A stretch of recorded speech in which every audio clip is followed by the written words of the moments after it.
First, we unscrew the screws on both sides with Allen key number 2 and remove the protection fence.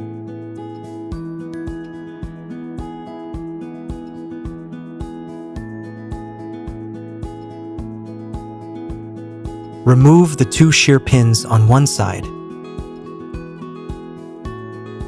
Unscrew the nut with a wrench.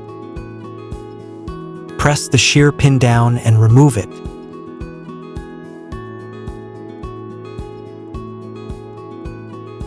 Same method goes with the other side.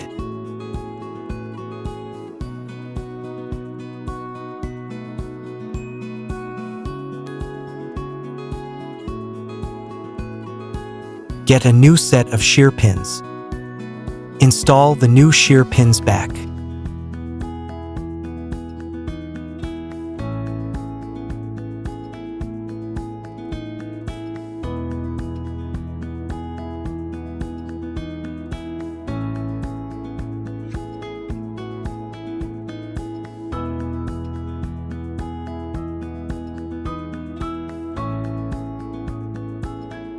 Finally, install the protection fence back.